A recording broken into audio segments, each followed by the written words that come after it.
I have the privilege of introducing our next speaker, Dr. Helen Hughes.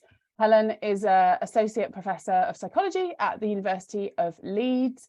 Helen specialises in the social dynamics of workplace relationships and graduate employability in those early career transitions into the workplace. Helen's research has been published in international journals and books and has been featured by the BBC, Forbes and The Telegraph. Her research has also informed strategies at Rolls-Royce, Jaguar Land Rover and the National Health Service, to name a few of the organisations that Helen has partnered with. And Helen will be discussing the ways that social interactions influence and shape jobs and careers with Mike Gray, Director at Gradconsult and Employability Lab, DJ. So he's the one to thank for the fabulous tunes in the break. I will hand it over to you, Helen. Okay, so thank you so much, Helen, for joining us. Really excited for this discussion. We had a few briefing sessions and we massively ran over time because I'm always fascinated by your work and what you do. So by way of an introduction, just for our audience, could you give us a brief overview of some of your key research interests? Well, thanks, Mike, and I really appreciate being here today. It's really nice to get the opportunity. So thanks. I'm one of these people. I knew you were going to ask that, and I was thinking, how do I summarise my research interests really briefly? And it's really hard because I am one of these people that can be infused by lots of different things. So I guess the kind of thread that follows through my research is that I'm really interested. I'm a psychologist by discipline. I've kind of become a bit of an imposter in the world of employability because I am an academic and I teach and I'm very involved with students. And I'm really interested in how our world of work is shaped through our social community that we're in. So how does who you know, we know this anecdotally, don't we? That, you know, who we know affects what we know and what we come to know. And it affects how we think about things. And by extension of that, it affects who we go to and who we choose as our advisors.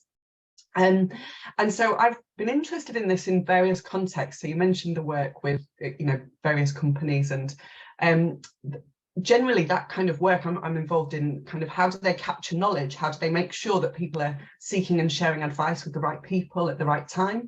And so there isn't duplication and inefficiency in systems. That's kind of the thread of most of the things I've done. But in recent times, and particularly around the last maybe 5, 6, 7 years, another of my hats in my institution has been I look after our placement scheme. So it was really interesting to hear the previous thoughts on that. And you know, it's been a really great opportunity for me.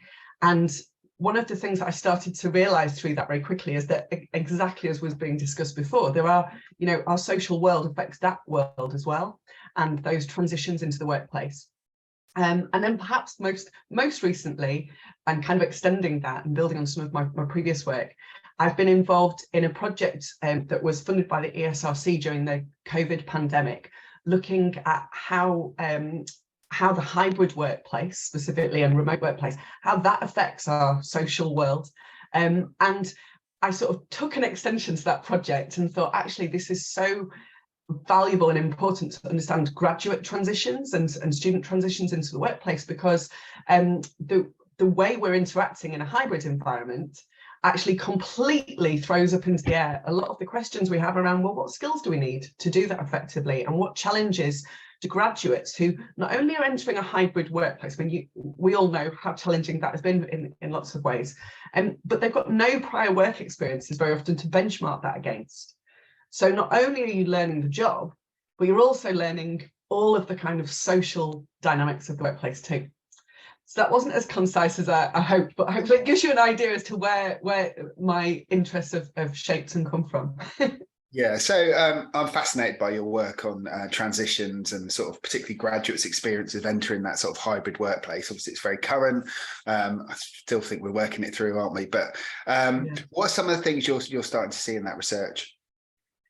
Yeah, well, it's really interesting because one of the things I thought was really interesting when we first started out with this, and I spoke to tons of graduates and interns and placement students to try and understand their experiences, and lots of them were saying, actually, I'm quite well prepared for the tasks. So I know the job, I know what I've got to do in my tasks. And actually the hybrid world really helped with that, and particularly the remote side, because they could record induction meetings, they could play them back. They could kind of go, actually, I'm not really sure about this, I'll Google it, and do that quite invisibly. Nobody's sort of checking up on them. And actually that was potentially giving a bit of an illusion of real competence to their employer, because they were getting on with things and doing things well. But behind the scenes, there were lots of challenges around that socialization process. So our graduates and interns were saying, look, I know what I've got to do, but I don't really understand how that fits with the wider job or the wider department, because I don't see anyone. I can't just ask people questions about what I'm doing. I can't hear how it fits in with other people, because I'm not just in an office to pick that up. And so there was that kind of wider osmosis learning that they struggled with, and as I say, that was really kind of led by the fact that they're kind of remote and doing that from home. And I think one of the other things that was particularly insightful, from my perspective, was I realized in the workplace, your role models quickly become your peers and your colleagues. You work out, actually who's doing this well, who am I going to role model, who am I going to copy, and that social learning process is really valuable in a workplace. But when you're at home, how do you role model, copy those successful behaviors that you want to emulate? And what was really interesting to me was that sort of light bulb moment of going, actually, these role models are now their family, their siblings, their housemates. And that had pros and cons. So, if your family is very successful, they've got a great model of like, how do I do this? But there were tons of other people that really sort of struck that social mobility chord for me, where I thought, actually, you're potentially quite disadvantaged here because you can't learn from other people in quite the same way.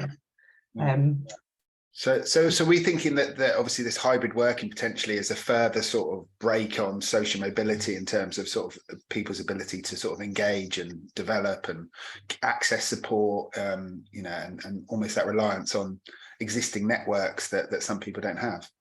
Yeah, I think there's a risk, isn't there, that we don't think about it because we assume, as I said, the potential, the thing that I think is worrying, if we want to use that sort of language, is that maybe employers don't realize this, that they don't realize that when they're seeing a student or a graduate succeed, it might actually be sort of masking some real insecurity that they've got. And sometimes behaviors that we might see happen might just be because they haven't got that, they haven't experienced that role modeling. So, if you're hosting a hybrid meeting and your graduate, doesn't have any experience of this kind of stuff, then how do they learn how to navigate it? They're learning, in my experience through this research, they're learning it through their social cues at home. And they may or may not be correct. Whereas you and I would enter that workplace with some prior work experience to go, okay, well, I think this is how it's going to work. But actually, when I think about my last job, that wouldn't have been okay, or that would be. So we've got those benchmarks to kind of calibrate against. But graduates, of course, don't really have that. They may have some limited work experience, but by and large, certainly our undergraduates are entering a workplace from a different starting point. Yeah, and presumably, obviously, this is potentially exacerbated by the lack of social interaction prior to joining the workplace. And obviously, a lot of research we're seeing from people like Handshake and others in terms of sort of that lack of confidence, and that sort of real crisis of confidence. And also, to a certain extent, within universities, obviously, challenges around engagement, but also lack of, maybe sort of challenges around developing some of the interpersonal skills that they would have got if they were having a full in-person experience and maybe more face time with professionals and employers as they might have expected in a more normal time, shall we say. So how do you think that plays in? Yeah, I think that is also a very interesting aspect to this, isn't it? Because we will all, those on this call who are in higher education, will be fully aware of the pressures that most universities have been under to return to face-to-face education, and I'm not questioning the value of that. It's absolutely vital that people learn these social skills, and that's not in question, and learn those dynamics. But I think hybrid and remote working adds another layer to that. And in my opinion, we have a responsibility to engage with that as universities as well. So I do think if we suddenly shut down the idea of, well, we shouldn't use breakout rooms because students don't like it. I've heard that feedback so many times. We shouldn't use breakout rooms. Students don't like it. They find it really hard. And actually, what I've been seeing through my research is that that's really valuable in a workplace. And if employers are going to, be able to utilize our students and as graduates really effectively, we've got to train them for it. We've got to train them for the workplace of the now and of the future. So that doesn't mean to say, though, as I said, that we shouldn't be doing face-to-face stuff, because I think a lot of this can play out in those contexts too. So helping students. So as a for instance, one of the other things I found within the research was to do with conflict management, actually, and students were saying, well, they were potential graduates by this point, but they were saying it's interesting because in a face-to-face environment, they'd moved from being fully remote to being hybrid and actually meeting people towards the end of their internship. And they were saying, when I was remote, if I'd have had some sort of interaction that was a bit uncomfortable in a meeting, I would potentially turn my camera off and pull a bit of a face and feel a bit cross. And then I would avoid that person because I could, right? Yeah. But in the real world, you can't do that. So they hadn't had any opportunity. And actually it suited them that they hadn't had to address and work out how to deal with difficult situations that actually go hand in hand with work in lots of ways. So yeah, it's interesting, and it's how do we prepare them for that? Yeah, and it's such a complex topic, and I think a lot of the sort of challenges we have in terms of sort of that engagement, the blank screens, the sort of lack of confidence engaging in online environments. A lot of that is born out of really good intentions from universities. I think it was quite interesting when we first started in that first summer in the first lockdown, prior to sort of university starting up, we were running programs where students all had their screens on. And then when they started university, that norm was created that everyone had their screens off, and it became a rebellious act not to have a screen off. Interestingly, we work with universities in other countries. It's not necessarily such a common thing in sort of Germany or other countries for everyone to have their screens off. And it's become so extreme now, as with the university last week, that their mentoring program, students were like, mentors were saying that the student won't turn their screen on. And this is for like a one-to-one mentoring appointment, which, again, creates lots of challenges, even just challenges around sort of engaging external partners to work with us, because their perception of that is often that they're not engaged. And there's lots of reasons why in certain instances they can't have a screen on. But yeah, I think we're creating issues. We've had feedback, been involved in programs and been sent feedback from the university saying, oh, some of our facilitators on this program have asked, how to sort of design it and what students want and everything. And they said, just to let you know, students don't like breakout rooms, so don't use breakout rooms and this. But then you can get to a situation where then it's just a very dead, flat webinar, talking at people and not giving them the opportunity to engage. And that's not going to sort of challenge them and develop them as well. So it's such a conundrum. No, and I think you're right, and just to add another lens to that as well, as an academic, I've been a program director in a previous sort of life, and that I've also sort of taught during the pandemic, of course, and it can be really difficult when a year down the line someone says, "Can I have a reference?" And I think, I don't actually know who you are, and that's not because I've seen your written work, but I don't know, because you never engaged with the I didn't see any questions or. There is an invisibility, isn't there? There is that kind of cloak that can come with those breakout rooms when you've got your camera off and the rest of it. And I think actually we're doing students a disservice if we don't challenge them. And that doesn't mean not recognizing that some of those are legitimate concerns. But I do think we have a duty as universities, and I think employers will expect our graduates to be prepared for this world of work. They expect them to know what to expect, and I think students actually will thank us when they come back a year or so down the line, because what they necessarily want and what they need not always as aligned as we might like them to be. Yeah, and there's an expectation they will have their screens on when, you know, they're going to that interview, and, you know, it almost builds up it makes it into a bigger thing than it needs to be if that's the first time. But you know, I suppose obviously there's been a lot of focus within career services, rightly so, on sort of preparing students for digital recruitment processes, and you know, group tasks and assessment centres are sort of challenging and slightly awkward at the best of times. Obviously bring that into sort of a digital environment, and that can be sort of tricky for students, video interviewing, all of those different elements. So there's lots of research from organisations looking at sort of students' concerns in the pandemic, and beyond the sort of their concerns about lack of opportunities, potentially that thing about preparing for those processes. But I suppose that's that recruitability bit. It's just one element. Actually preparing them for the next steps is probably a bit that needs a little bit more focus. So what do you think universities should do to better support students to prepare for this type of world of work? Well, first of all, and that's a really important point there, that you differentiate between the kind of getting in and getting on, which are not necessarily the same skill set.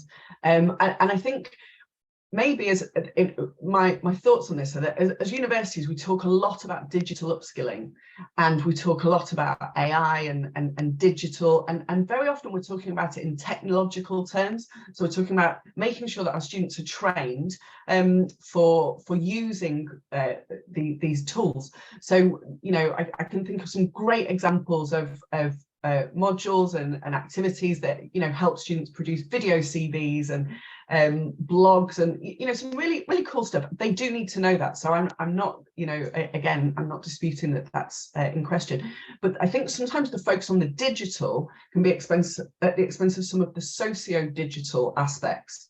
And I would say this because I'm a psychologist, as I said, but I think that social embedding of those skills is the bit that they don't have as much experience of.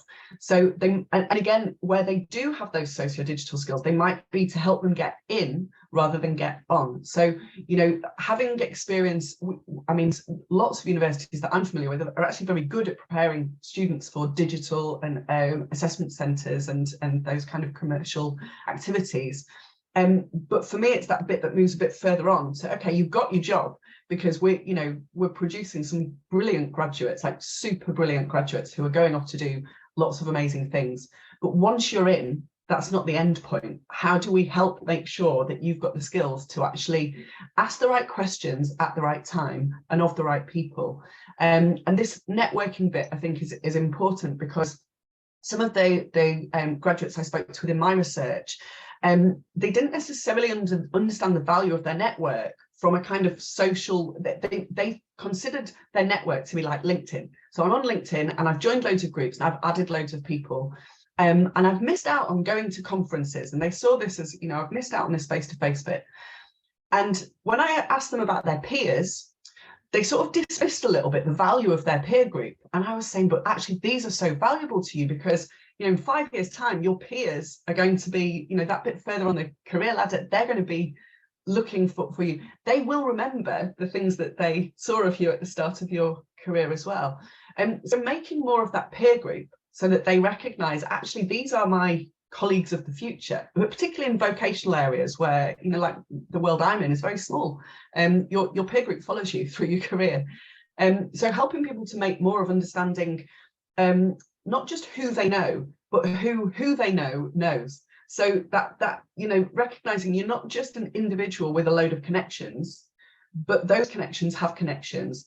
And how will you use, I don't mean use them in terms of use people, but how will you sort of play this and organize this network so that you are able to sort of, as I say, ask the right questions of the right people at the right time?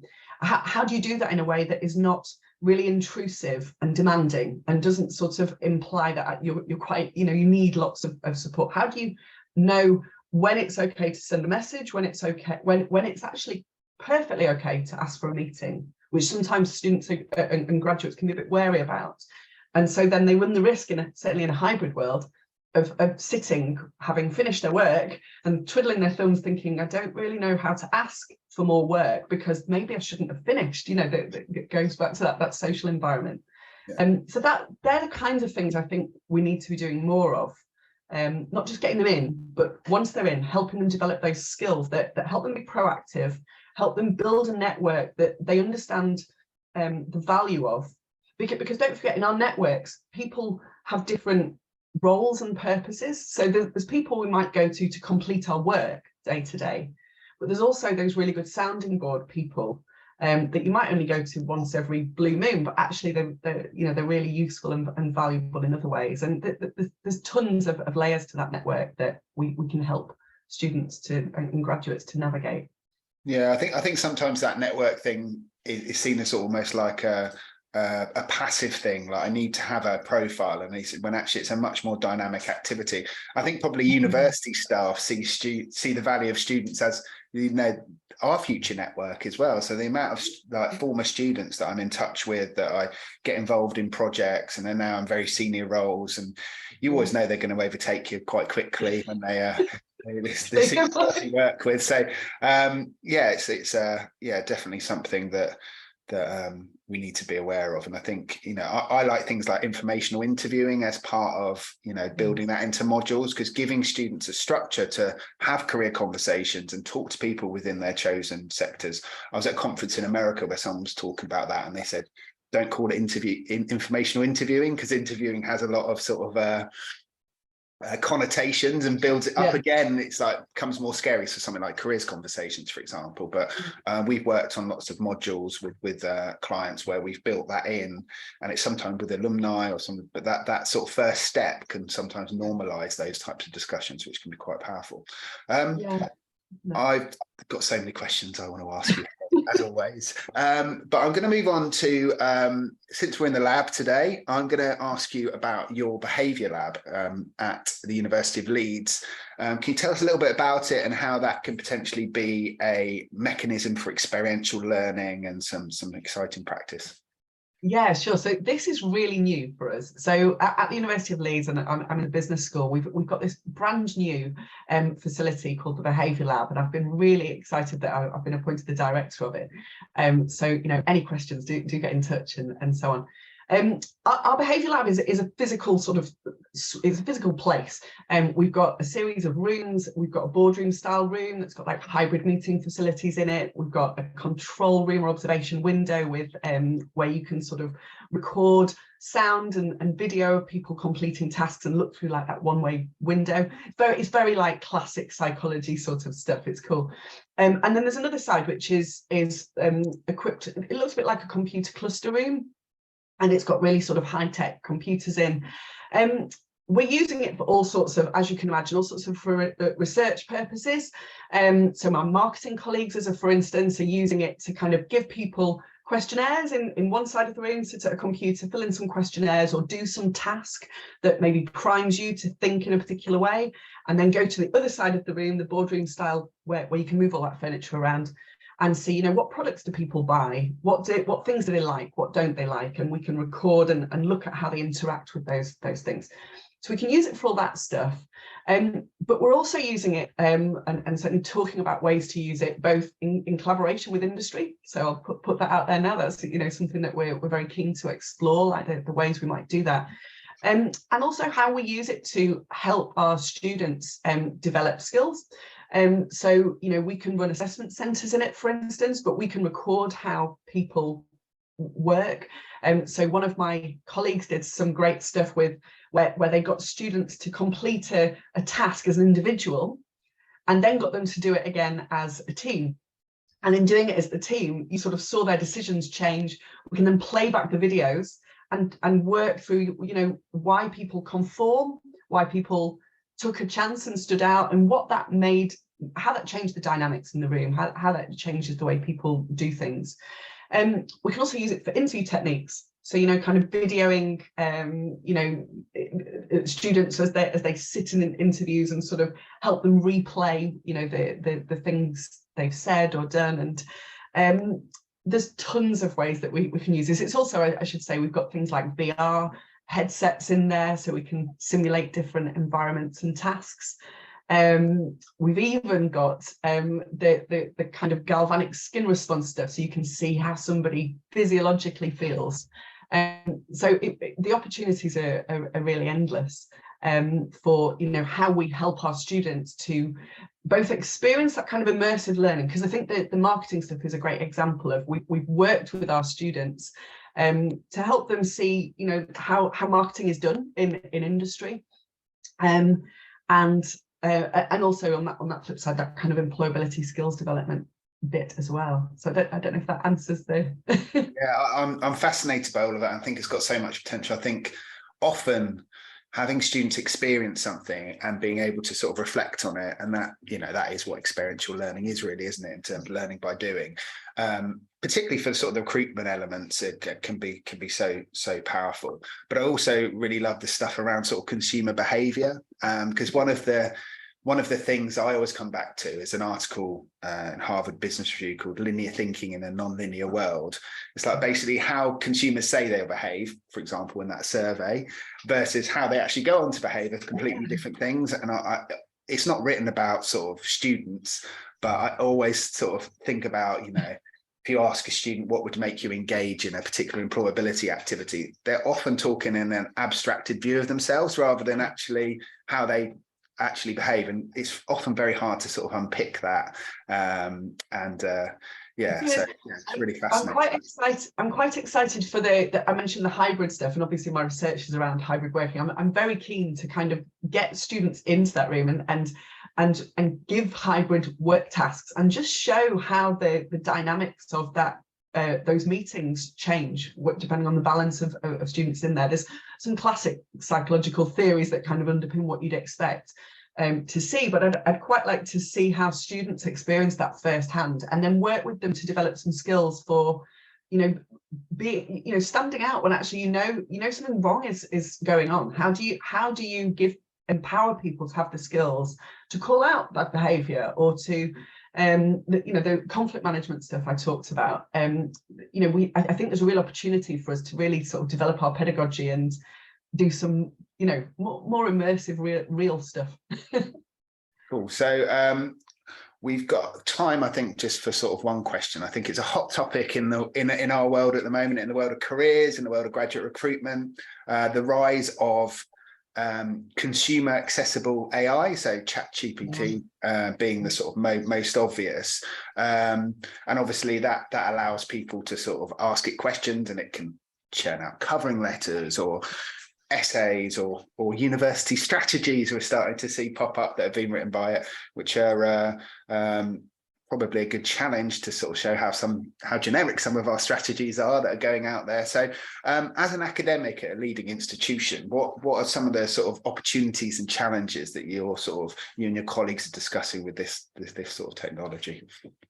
Yeah, I mean, I don't think I'd be, you know, giving too much away to say that this is very controversial, both within my institution and across, institutions. It's certainly, you know, a hot topic of debate.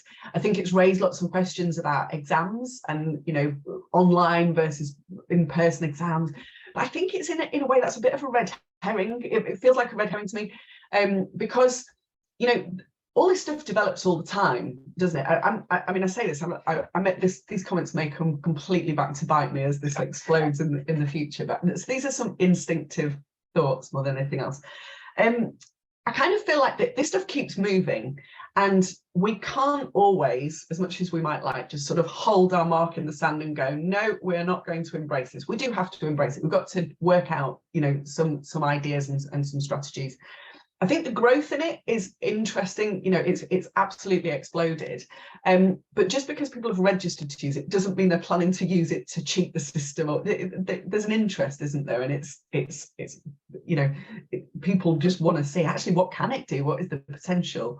And so I think it kind of raises for me this question, you know, is ChatGPT a genius? Or actually do our tests and things just need to be better designed so that we don't, you know, sort of fall into this trap? And for me, it's the latter. I just think actually this is a really good opportunity for us to start going, actually, let's rethink some of this stuff so that we're current and up to date. And I saw maybe there was a post I saw on LinkedIn earlier on actually today where somebody had shown how it had sort of crafted this response from a CEO that was so credible that it actually seemed like it was coming from a CEO, and it was firing people, you know, and sort of, I thought, nobody's questioning whether we still need CEOs, are they? And actually, maybe there's people that should be worried about this. No, but that's not on the table. We're sort of really worried about what we do with students. I think we just have to take it head on and use it as a way of sort of and looking at it in a balanced way, because from everything I've seen, it does some great stuff, but it's still missing a lot of nuance. So you might get a very good, credible looking essay. That doesn't mean when you see the student do a presentation on a similar topic that they're going to be quite as credible. I don't know. I'm sort of a little bit, see where things head with this, but I do think there's opportunities as well as challenges that we need to be open-minded for. Thank you very much. So, yeah, I think the genie's out of the bottle, and it's not going away, and it's only going to get sort of more powerful, more nuanced. So, yeah, it's going to be an interesting one to keep an eye on.